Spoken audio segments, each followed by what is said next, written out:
জিন্দাবাদ অসম সংগ্ৰাম প্ৰতিৰোধ জিন্দাবাদ হালবাৰীৰ কুঠুৰিজৰত অসম সংখ্যালঘু সংগ্ৰাম পৰিষদৰ জিলা সমিতি গঠন অসম সংখ্যালঘু সংগ্ৰাম পৰিষদৰ মুখ্য উপদেষ্টা তথা অধিবক্তা আব্দুল সামাদ আহমেদৰ উপস্থিতিত সাধাৰণ সভাৰ জৰিয়তে বিটিআৰত নতুন সমিতি গঠন কৰিলে সংগঠনটোৱে উক্ত সাধাৰণ সভাৰ জৰিয়তে সভাপতি হিচাপে নিৰ্বাচিত হয় মইনুল হক আৰু সাধাৰণ সম্পাদক আলী আকবৰৰ লগতে ৪৭ জনীয়া এখন শক্তিশালী সমিতি গঠন কৰিলে কেন্দ্ৰীয় নেতৃত্বই ইপিনে সংবাদ মাধ্যমৰ উপদেষ্টা আব্দুল সামাদ আহমেদে নৱ নিযুক্তি সমিতিৰ প্ৰতিগৰাকী সদস্যলৈ আন্তৰিক অভিনন্দন জ্ঞাপন কৰে আৰু অনাগত দিনত যাতে সংগঠনটোৰ বিটিআৰৰ বিভিন্ন প্ৰান্তত জিলিকি উঠে তাৰে কামনা কৰে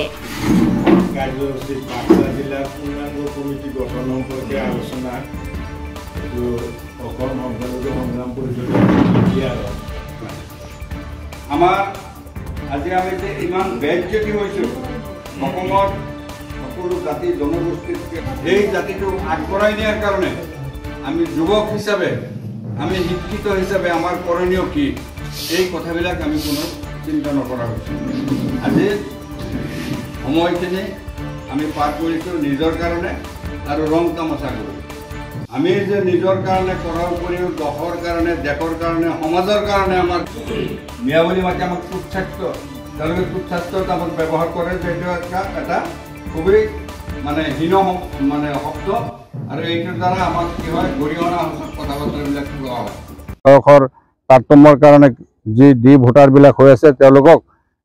সকাহ দিয়াৰ কাৰণে সাহায্য কৰাৰ কাৰণে আমাৰ এই কমিটিয়ে কাম কৰিব আৰু এই ক্ষেত্ৰত এটা প্ৰস্তাৱ গ্ৰহণ কৰা হৈছে লগতে বিভিন্ন ঠাইত মেলা মহোৎসৱ আজি পাতি যি কুসংস্কাৰ কিছুমান বিয়পোৱা হৈছে কিছুমান অনাহকত কাৰ্যসূচী গ্ৰহণ কৰি পৰিৱেশ বিনষ্ট কৰা হৈছে মদ জুৱা ভাং ড্ৰাগছ আদি সেৱন কৰাৰ এটা সুযোগ দিয়া হৈছে আমাৰ সংখ্যালঘু অধ্যুষিত অঞ্চলত এনেকুৱা এটা পৰিৱেশ হৈছে যে গোটেই অঞ্চল কলুষিত হৈছে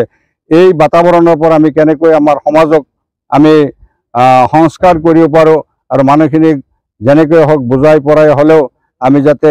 এটা সংস্কাৰমুখী এটা পৰিৱেশত আনিব পাৰোঁ তাৰ কাৰণে এটা প্ৰস্তাৱ গ্ৰহণ কৰা হৈছে শিক্ষা দীক্ষাৰ ক্ষেত্ৰত সংখ্যালঘু অধ্যুষিত অঞ্চল পিছপৰা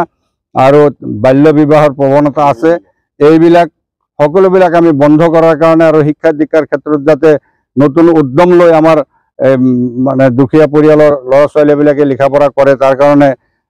কাৰ্যপন্থা হাতত লোৱাৰ কাৰণে আজি আমাৰ এই সভাত প্ৰস্তাৱ লোৱা হৈছে লগতে বিটিআৰ অঞ্চলত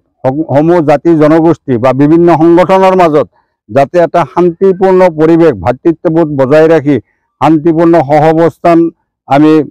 কৰিব পাৰোঁ আৰু সকলো জাতি জনগোষ্ঠীৰ মাজত যাতে ঐক্য বিৰাজমান থাকে হিন্দু মুছলিম অসমীয়া অনাঅসমীয়া বড়ো অনাবড়ো সকলো জাতি জনগোষ্ঠী যাতে সমিল মিলেৰে বসবাস কৰিব পাৰে তাৰ কাৰণে উদ্যোগ লোৱাৰ বাবেও আজিৰ সভাত এটা প্ৰস্তাৱ গ্ৰহণ কৰা হৈছে আৰু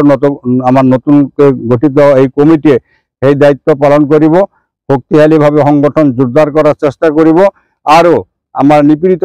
নিষ্পেষিত জনগোষ্ঠীৰ যিবিলাক সমস্যা আছে এই সমস্যাবিলাক সমাধান কৰাৰ কাৰণে তেওঁলোকে যৎপৰোনাস্তি চেষ্টা ল'ব বুলি প্ৰস্তাৱ গ্ৰহণ কৰি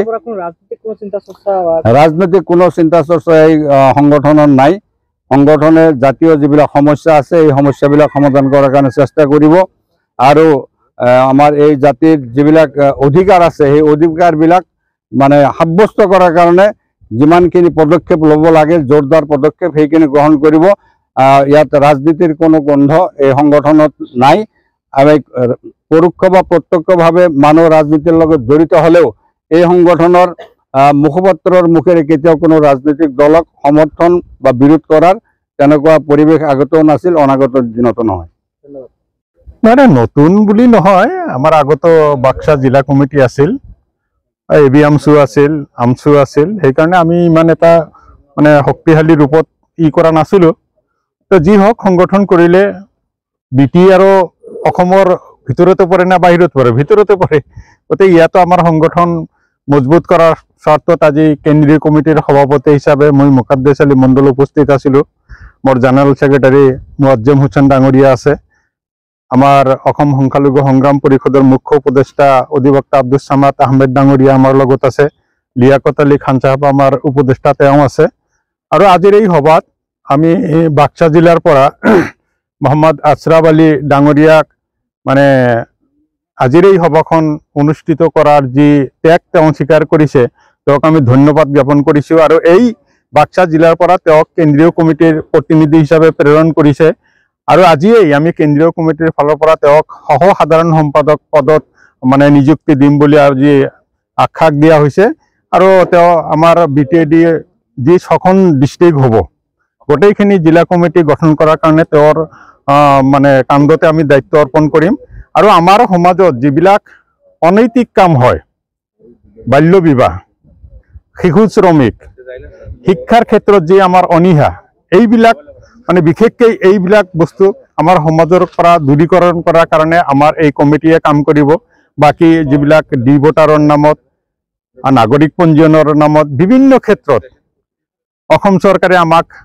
মানে চেষ্টা কৰি আছে হেৰেছমেণ্ট কৰি আছে সেইবিলাকত যিমানখিনি সম্ভৱ আমাৰ এই কমিটিয়ে তেওঁলোকৰ ডিষ্ট্ৰিক্টত জোৰা মাৰাৰ কাৰণে চেষ্টা কৰিব এই আহ্বান তেওঁলোকৰ প্ৰতি আমাৰ থাকিল